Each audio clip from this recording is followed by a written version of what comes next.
작품은 보통 일상적인 우리 생활을 표현해요. 그래서 저는 제 작업은 기록이라고 생각을 해요. 그래서 제가 어렸을 때부터 현재까지 겪었던 실제 경험의 한 컷을 생각이나 거기에 상상을 더 가미를 시켜가지고 한 컷의 드라마 장면처럼 연출하는 게 제 작업이에요. 그래서 그냥 순수하게 조각적 요소로만 표현할 때도 있고, 설치적 성향으로 발전시킬 때도 있고, 어떤 시각적 단편에 의해서 제한이 온다 그러면은 평면으로도 작업을 합니다. 제가 눈이 되게 나빠요. 눈이 나빠서 군대를 못 갔어요. 눈이 나쁜 사람들의 어떤 특징들을 보면은 어떤 보이는 거에 대한 사물을 확인하려고 그래요. 조금 더 가까이 접근해서 어떻게 되는 건가 찾으려고.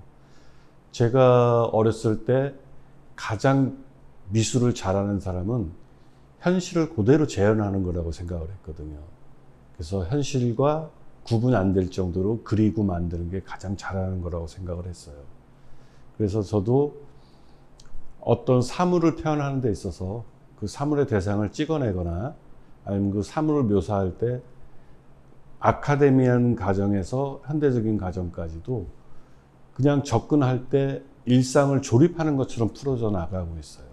그래서 제목이 전해지고 어떤 걸 표현하겠다 그러면은 우리 선배들이 해왔던 고전적인 작품 제작 방법이 됐던 아니면 현대적인 어떤 하드웨어를 이용하던 그리고 어떤 대상을 카피하던 대상을 복제하던 그런 작업들로 해서 스토리에 맞는 일을 하나하나씩 풀어나가고 있어요. 이번 전시 제목은 클라인의 방이에요. 수학자 클라인의 보틀렛이라고 독일의 수학자인데 간단하게 설명하면 원인과 결과가 하나에서 시작된다고 하죠. 그래서 병에다가 물을 집어넣게 되면은 결국 병 입구로 다시 물이 나오는 것처럼 원인과 결과를 한 선상에서 놓는 거고, 저는 그거를 그 보틀렛 병을 방으로 꾸몄어요. 그래서 그 방 안에 우리가 문을 통해서 들어가고 문을 통해서 나오는 여러 사람들의 그 방 안에서의 현실들을 이번에 표현하려고 했습니다. 이번에 전시하는 것 중에 좀 관심 있게 봐줄 만한 거는 귀향이라는 작품이 있어요. 환영 시리즈로 91년부터 계속 작업을 해왔었는데 여기 귀향 2라고 해가지고 새롭게 만든 작품이 있습니다. 제가 41살 때 귀향이라는 작품을 만들었었는데 그 만들게 된 계기가 저의 개인적인 정체성을 찾기 위해서 만들었어요. 결혼도 하고 자식도 생기고 그리고 돈도 벌어서 생활도 해야 되고 그러면서 또 작가 생활을 계속 이어나가야 되는데 어느 순간에 제가 살아온 가정이나 현실이 상당히 공허하게 느껴졌죠.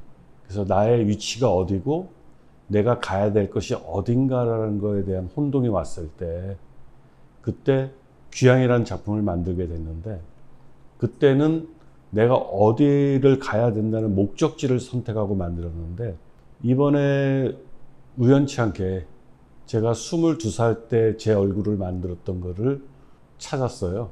그래서 그 얼굴을 통해 가지고 귀향 2라고 하는 작품을 만들게 됐거든요. 그 작품은 앞서 귀향 작품과 다른 거는 귀향이라는 게 어디론가로 가는 거잖아요. 되돌아오든 어디든지 가는 건데 이번에는 어디로 가는 게 아니고 언제로 가는 건가 해서 저한테 최고의 에너지 그리고 최고의 컨디션을 만들고 의지 그 다음에 추진력, 힘 이런 것들이 가장 완성해 주었던 그때로 가고 싶었어요. 그래서 이번에는 어디로 가는 게 아니라 언제로 갈 수 있는 거를 제목으로 한 귀향입니다. 이번 작품은 제가 91년부터 해왔던 환청 시리즈를 좀 정리를 해야 되는 시기라고 생각을 했어요. 그동안에 제가 어떤 매너리즘에 빠지지 않았나. 되돌아보면은 근 30년 가까이 되는데 30년 동안에 그냥 어느 순간부터는 저도 모르게 그냥 이게 내가 해야 되는 일이라는 걸로 생각하고 해왔어요. 내가 이거를 가지고 어떤 변화를 찾기도 힘들었었고 이게 나를 대변해주고 나라의 대신이라는 생각에 그 이상의 어떤 변화를 찾지 못하고 있는 매너리즘에 빠져 있지 않았나 하는 생각이 들어서 이번에는 그간 했던 작업들을 총정리하고 새로운 어떤 조형성에 대한 접근을 한번 찾아보고자 했어요. 사람이 가장 무섭고 두려워할 때가 혼자 있을 때 행동이라고 하더라고요. 예. 그리고 그 혼자 있는 행동에 대해서 동조를 하게 되면은 결국 두 사람의 관계는 윤리와 도덕이 없어진대요. 예.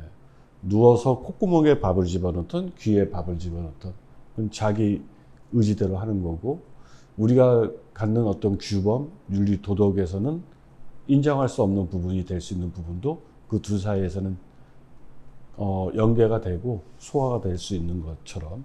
예. 그래서 만약에 관람자들이 이번 전시를 통해서 자기가 했던 경험이라든지 아니면 자기가 했던 경험이 아니더라도 남들이 있는 사생활에 대해서, 특히 요즘 더 사회적으로 나오는 딥페이크 문제 같은 것들, 숨어있는 개인적 사생활이나 이런 것들에 대한 존중, 그 다음에 인정, 그 다음에 보장에 대한 문제들도 같이 연결해서 일상에 나 혼자 있을 때 행동을 한번 비교해 봤으면 좋겠어요.